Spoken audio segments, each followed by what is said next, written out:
Today is June the 13th. Friday the 13th. I know, I wasn't going to point that out, George, but I was just going to say June the 13th, 2025, and we are here in the Hightower Library on the campus of Gordon State College to inaugurate what hopefully will be a series of oral interviews with people who have had a significant impact on this college over time. And I'll tell you, George, the idea actually came to me. I read an article in the Upson Beacon, because I wasn't in attendance at the Heart of Gordon event, in which you were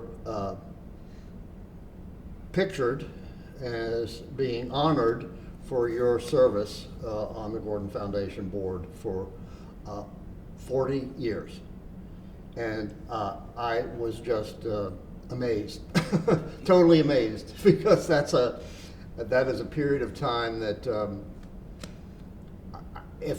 I can't believe it's matched anywhere in the state of Georgia in terms of service, volunteer service to a college. So that just sort of triggered in me the idea, there are a number of people that have contributed to the growth of this college over our lifetime. And wouldn't it be great to try and create an archive of oral interviews with some of these people, so that 40 years from now, a student here who's got a research paper on the history of this college and its evolution over time can look at these video recordings and get some information. So ran it by Natalie and Dr. Green, and they said it was something that sounded like it needed to happen, so here we go. First of all, congratulations on 40 years of service. You're very kind. That's a long time. It is a long time, Seems George. like it was yesterday. Yeah, and you and I have known each other since high school. Absolutely. And we have gone to college together. And I've known you during this whole 40-year period of time. I just, again, stand in awe of your engagement with the school. So my first question is, how did you get engaged here at Gordon? I mean, what led to this engagement? Well, it started probably with my father. And he and Dr. Williamson were good friends, who was the president of Gordon when the foundation was created in October of '72. And my father was not on the first group of 10 people that were trustees of the foundation. Prentice Miller was the first president, but my father went on, I believe, in 1974 or 5, when Prentice Miller was unable to serve. And my father became the president in '75, I believe it was. And he served until 1990, but I went on the board in 1984. But about 5 or 6 years before my father, after he went on the board, I came back from service in the Navy and started work, but he got where he couldn't drive real well by himself, so I started driving him to the foundation meetings. And I started doing that probably in 1978 or '79, and then went on the board in '84, and he was still the president at that time. So how long was he president of the foundation? From '75 until 1990. Wow. So that's 15 years. It was a long time. So he's kind of, in some way, sort of set a model for you, I guess, maybe subconsciously or however. Or he set some sort of a level of a sustained level of engagement. Well, the college was always close to my family because we appreciated so much what it does for the people in the area. It was an area at that time, and it's not as bad now, but at that time, it was really difficult for a lot of young people to get the money to go to UGA or Georgia Tech, or they couldn't leave the family because they had duties that required their service at home. And we got really interested in it, particularly because of the shortage of nurses. And my dad was on the hospital board in Right. Thomaston at the time. And the college at that time did not have a nursing school. Oh, really? And so that was one of his big endeavors Oh, with wow. Dr. Williamson, was to get a good nursing school started so that we could provide nurses to the regional hospitals. Right. And I think that's been a great success, certainly over the years, and something the college and all of us that are attached to it one way or another can really be proud of. Tremendously so. I was at graduation this year with you, and the number of nursing graduates this year, rough count, about 100. I'd agree, about 100. I mean, it was, and these. And it's not enough yet. Well, of course, but these were an impressive group of graduates. That's for sure. I saw some of them. I thought, they're probably going to be going on to med school at some point. You never know, but I mean, it seemed like, if not half of the total number of people graduating, and it was a large graduating class this year, over 250. It made up a significant share of the graduates this year. No question. You know, the hospital at home, Upson Regional, says that the Gordon nurses, when they come to work, are totally prepared. They don't have to teach them. They know how to Yeah. do the basic things that nurses need to do. And they don't say that about other places all the time. Right. But I think Gordon's got a real quality nursing program, and certainly we're so grateful in Thomaston for the Yeah. nurses, and I know Spalding and Piedmont Fayette and Piedmont in general and McDonough are Right. all real happy to have Gordon nurses. Yes. Well, I mean, I've always heard that the pass rate on the state licensing exam for Gordon, Almost 100%. almost 100% every year. Almost. And, yeah, it's. But of course, there are so many other things. Oh, of course, there's a lot of in other this things. college as well. But that's interesting. So your dad saw a need, and I know your family was involved in creation of the hospital in Upson County, 1950. 47. 47. Yeah, it was a Hillburton hospital. Right. Right. But you know, talking about the nursing school real quick again, Warm Springs had a bad nursing shortage, and there was a gentleman over there that was a good friend of my father's, Captain Paul Barnes, and he was very helpful in getting Gordon in a position to generate more nurses because they needed so many in Warm Springs. So it was a real effort from a lot of people. A regional effort. Correct. Yeah, to address that need. And Gordon did a great job addressing it in those days. Yeah, It still and is. still It is. It still is. I mean, Sure. the creation of the new nursing building, which is only a few years old. I mean, it's really Great facility. very impressive. Great I mean, facility. very impressive. Gosh,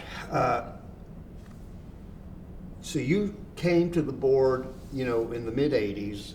84. 84. And during your time on the board, you have seen a lot in terms of the evolution of this campus and the degree programs here. What is your take on all of that over such an extended period of time? That's an interesting question in that the foundation, when it was formed, had, I think, $525,000 in 1972. And today, we're approaching 18 plus or minus million. So the evolution of the growth of the foundation is certainly an interesting thing. And the foundation has done a lot for the college. We've built dormitories, we've bought property, we have funded scholarships, and almost anything that's not in the budget from the Board of Regents that's an advantage to the school, the foundation has always been willing to step in and apply its resources to make that happen within the realm of what we can do. Right. But the campus certainly has grown incredibly over that 40-year period I've been associated with it. And I think it's got a great future. It's just a wonderful opportunity for children in the area, grown adults in the area, traditional and untraditional students, to come to Gordon to get a better education, to get a better life, a better job. So could you speak to some of the, well, you know, growing up here, you know, it used to be over where I think the playing fields are, it used to be a municipal golf course for the city of Barnesville. Do you remember that course? No. Not really? I remember it only in the sense that it was there. Oh, okay. You never played it. I never played that. I played it a few times in high school, and it was a fun course. It wasn't anything, but it was a fun course. But now I see, of course, that was then, this is now. Yeah. Was the foundation helpful in acquiring that property from the city? Do you know? You know, I really don't know, Dan. You know, we had the football field, which is now City Park. Right. And that was an interesting transition. You know, we had football, then we didn't have football, then we became a park. Now we wish we had it back. We wish we had it. But I don't think the city's going to give it back. they're not. But It's it a was, beautiful park. Athletics, in the early days, you know, it was Gordon Military College. Right. Then we got accepted into the university system. And then we have grown. We've been as high as 4,000 students. Now we're back to about 3,200 students. And the facilities that we have really can handle up to about 4,000. And athletics is one of the draws that helps get young people to want to come to school here. Yeah. So it's a good investment for the future. But the campus, my goodness, it's just a beautiful place. And if you've never been here, I would encourage everybody to come take a look. Yeah. If you're looking for a place for your sons or daughters to go to school. Right. Well, academically, what have you seen over your 40-year period here? I know the foundation doesn't get, in the weeds on that, but there have been significant changes in the evolution of the school during that period. I remember growing up Gordon when it was, a small military college, and there were, I don't know, a few hundred people here, whatever. And I look at it now, and it's like, it's unrecognizable, both physically and academically. It's vastly different. In the early 70s, when Gordon Military College became Gordon Junior College, we only offered 2-year degrees. Right. And in my 40 years on the board, until really up into even the late 80s and 90s, we really only had 2-year degrees, and we had excellent faculty and still do. But now we have, I believe, 10 4-year degrees, and we still offer the 2-year degrees, Right. associate's degrees, for Right. people that want them. But there's a slow evolution that's been occurring from 2-year degrees to 4-year degrees, and that's where our future alumni come from, more likely than the 2-year program, because they go on to Georgia or Georgia Tech or wherever and finish their education, and they sort of become alumni of those institutions, Right. as compared to ours. But I would say in the last 10 to 15 years, we've gotten more and more 4-year programs. Of course, the nursing program and early childhood education programs are just stellar producers of teachers and nurses, and every school system in this area is short of teachers. Sure. Every single one. Oh, yeah. And I don't know of anybody that wouldn't be delighted to have a Gordon graduate from either of those degrees. But it's changed a lot.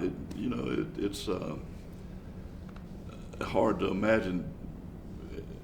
A long time ago, I had a court case in Puerto Rico with a client of our companies down there, and ended up with a lawyer that was a Gordon Military College graduate. Oh, really? And he's still interested in his school and what's going on, but It's a small world when you get to reaching out for where over the years all those students have gone. Yeah, yeah. And what yeah. they do, And been very successful, a lot of them.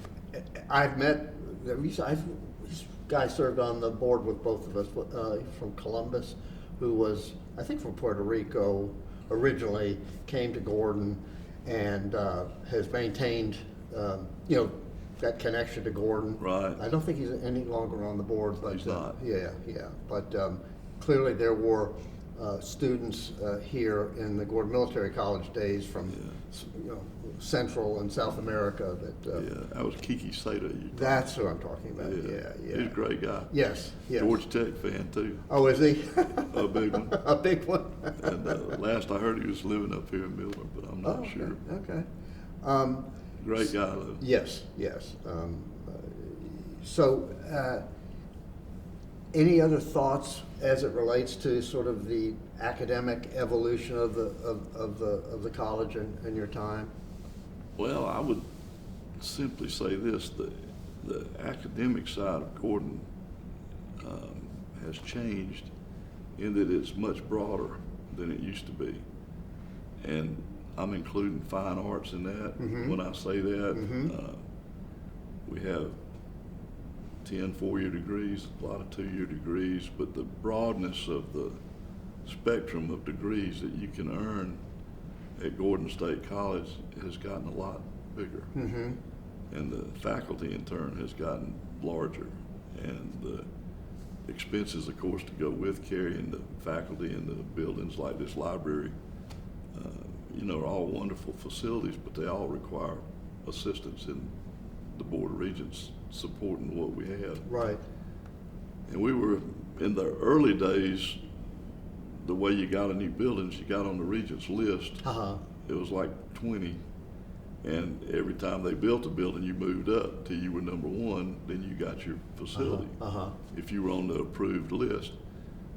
And I can remember George Reddick at Reddick Construction built most of these buildings. Oh, really? From Thomaston. But I can remember the Fine Arts building being up, the Student Center, the new Student Athletic Complex, this building, the addition on the cafeteria there, were all the classroom buildings. Yes. All those buildings weren't here No.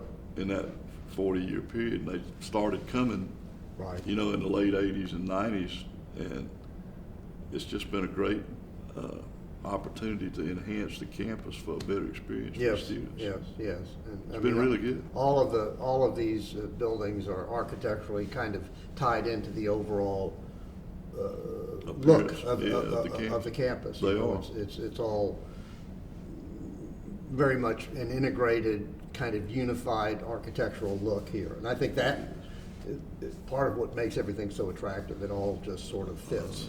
And One of the things that I've always thought we ought to do, and we're going to do this year, the amphitheater was a later addition. Yeah. And I believe Natalie said we're going to have 2 free concerts this year in August, Very good. even for a little music like you and I can remember. Okay. Well, I'll have to put that on my on my list. So your parents.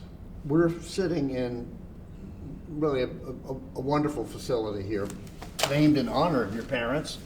And so I'd like to just talk a little bit about them, their connection to the school. I mean, you've already talked about your dad, but talk about your mom and why the library, how the library, that sort of. What's sort of the background on this building? The library was named for my mother, Oh, okay. not my father and mother. All right. But my father was president of the foundation when Dr. Williamson was here the first time and the second time. And my mother passed away in 1986. And when she did, Dr. Williamson and my father were trying to come up with a good way to honor her. And at that time, this building was an opportunity with the Board of Regents. and they decided to name it for her. They don't name buildings for people living, only for people that are deceased. Mm-hmm. We were heavily involved at building the foundation. Our family was at that time, and because of that, they graciously decided to name the building for my mother. Oh, well, that's nice. And that's how it got to be here. My father's picture is beside her in the library entrance, and the reason it's there is because the foundation presidents all at that time had a portrait done. And we thought it was appropriate that since he was working on it after her death and then he passed away, Right. that we put them together in Right. the Oh, library. yeah. So that's why they're there. Okay, well, that's very interesting. I didn't know the backstory. So the building itself was created by the state of Georgia. Correct. Okay. So, but name is honor of you. Did your mother have a particular connection to the school? Well, she certainly, in her prior years to her death, was healthier, and she was the support for my father at everything he did to raise money. Raising money in those days was interesting. In the early days, in 75, 6, 7, Longonaire, we used to have a big dinner in the dining hall, and if you gave $100 to Gordon, you could have a named scholarship in perpetuity. Oh, wow. For you. Wow. And It's gone up feed considerably. you dinner, and then they would, take you to a play. And It's gone up considerably since it then. has. Endowed scholarships are not $100 anymore. No. But in those days, Yeah. we had probably 150 people at that dinner, 175 people. And they were 4 people that had donated $100 to the Gordon State College Foundation. Wow. Those days, it was just the Gordon College Right. Foundation. Right. But $100 would get you a named scholarship. Wow. Since then, when those people have passed on, it's gotten consolidated. Of course, now the Board of Regents requires $25,000 for a named scholarship. Right. And that's a big change from where the college was to where it is today. So you must have heard stories from your dad or whatever about the college transitioning into the university system. I did. The college, Gordon Military College, was about to go broke. Yeah. And As a lot of small schools. at that time, sure. Yeah. It wasn't mismanagement, it was just the economics of it. the economics of the deal. And they managed to get our representatives and our legislators together and say, we want to put this college in, and they got the Board of Regents to accept them as a member of the university system. Now there's 26 systems. Yes. Of schools in the system. Was President Carter, then Governor Carter, initially supportive of that? Do you know?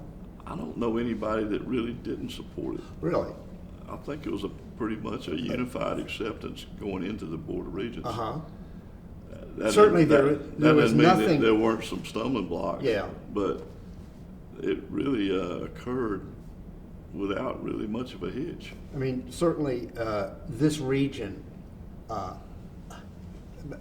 course, back then was different from today, of course, but we really were pretty isolated in sense of our, connectedness to the state. Honestly, there was no other institution of higher learning in this region. Certainly not, but Gordon is I believe it's the second or third oldest Unit in the university system. Right. From its inception. Yes. But it really wasn't in the university system Right. until 1972 about. Plus or minus a little. Right. But when they took it in, it was a great thing because the overhead of running the school got passed into the state. But then the college grew a lot. And as you said earlier, we're in the middle of the state. And at that time, I would say the 5 or 6 surrounding counties were very poor relative to the rest of the state. Absolutely. And it was a wonderful opportunity, and still is, for children of people who don't make a lot of money to get a wonderful education. Right. For a bargain price. As and certainly the non-traditional student. Mm-hmm.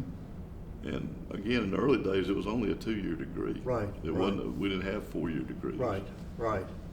But we had a lot of enhancement in people's lives. Mhm. Of course, the economic impact of the school in this area is tremendous. Right, right. People that work here, purchase here, need things from other vendors in the area. Mm-hmm. It's a huge So what would you, economic what do you see, force. and it's kind of, none of us are clairvoyant, but I mean, what do you see in the near future for Gordon? Let's just say 10 years or so. I hope I'm here 10 years from now to look at it. I'm pretty sure you will be, George. But what do you see happening here? I think Gordon's going to grow. It's going to prosper. It's going to be wonderful for the area and for the school. Mm-hmm. The population of Georgia keeps growing. Oh, no And kidding. whether it's Atlanta coming south or people escaping Atlanta coming to our area, Right. industry coming to our area, Right. there's going to be a lot of great opportunities for Gordon and what it needs to provide to the local area. Have you And a lot of seen, have you opportunity. seen in your lifetime, Gordon graduates making a difference in our region? Oh, I think for sure. Mhm. There's no question. The two obvious are the teachers and the nurses. Mm-hmm. Without both of them, our school system would be in shambles, and our hospital would be begging for services to provide nurses on a needed basis. A couple of weeks ago, the Upson Beacon, which is the paper for Thomason and Upson County, had a special insert, something over 40. 40 under 40. Yeah, the 40 under 40. So I was just, thumbing through that and noticed the number of those young people who were identified as being significant members of the community in Upson County had connection to Gordon College in their bios. Quite a few. Yeah, whether they had graduated or not, Gordon was part of their educational experience, and But- they're And their all in parents, and Thomaston. their parents too. And their parents too. Well, that's very interesting. And they are still in Upson County, engaged in a wide variety of activities, both commercial and nonprofit activities. Well, it just goes to show you that a good education makes you a better business person. And makes for a better community too. It does. Having educated does. college graduates in your community, yeah, as you know, in a rural area, college graduates are not common historically. And everybody doesn't need to be one, Mm-hmm. but at the same time, it helps everybody, regardless of what you do for a living. You have a better experience, better knowledge, better avenues to find out the answers to issues that Sure. you may have. Sure. Whether you're a plumber or whether you're an executive, I mean, Right. you still Right. need the education Absolutely. to do better. Absolutely. And you may be fine without it, but you'll do better with it. And your community will be better for it. Absolutely. Having people of that capability, in your community, Absolutely. is really a good thing. What do you see Gordon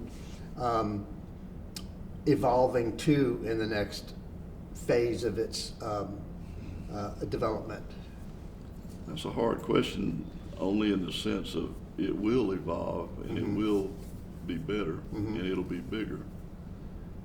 The types of academics that it needs to teach will change a good bit, and the world is changing with artificial intelligence now. It's changing with so many things. We're sitting in a library with real books instead of a Kindle, reading off a Kindle. I mean, things change. I don't know that I can really answer that completely, except to say education, even if it's remote education, still has to be taught by some person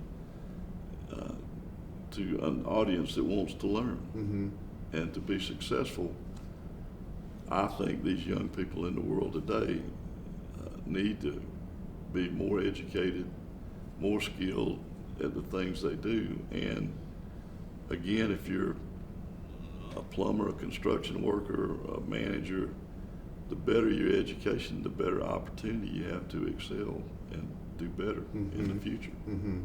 There are a lot of statistics on that. I think they said that the last one I read was if you were a high school graduate versus a college graduate, over your lifetime, a college graduate would make $1 million more in the working life of that person. And maybe that's true, maybe it's not, but it certainly gives you a leg up when you deal with the things that come up in business. But I think Gordon's got a great possibility for everything. I think our athletic program's going to grow. I think it attracts more students, and even A1 can't replace an athlete. Unless it's a video game, who knows? I call it A1 because I always think of A1 steak sauce instead of artificial intelligence. So I just call it A1. Yeah, that's pretty good. I'll always think that tells you my thought process. Really? The one just looks like It does. It really does. I hadn't thought of it. A1 steak sauce in quite a while, but artificial intelligence on the go. Yeah. Well, this has been a very interesting conversation, and I think it's a great kind of inaugural effort that I'm really glad you decided that it was something that you were interested in doing. We pretty much covered most of the stuff that I've got on my little list of things to talk about. Is there anything that I've missed that you would want to? Well, I would just say this: from the original group that formed the foundation, and there are a lot of wonderful people, to the people that are on the foundation board today. There have been so many wonderful leaders that have helped the college accomplish so many different and better things. Right. And a lot of them are not with us anymore. But it's a group effort by a great team of people to make the college better. Yeah, absolutely. And I think they've all earned the participation rights in whatever the college becomes, to say they were part of it. I think that's a wonderful, summation to this conversation, because it really is a group effort, as you well know. With that foundation, there are how many people on the foundation? 30-ish, 36-ish, and they all bring a level of enthusiasm and engagement that it really is quite remarkable, and it all does contribute to the advancement of the college. And, absolutely. So, well, George, thank you very much for taking the time, and hopefully this is a start of some further conversations with other people who, like you, have contributed immeasurably to the what Gordon has become and has evolved over time. So thanks. Thank you very much, Dan.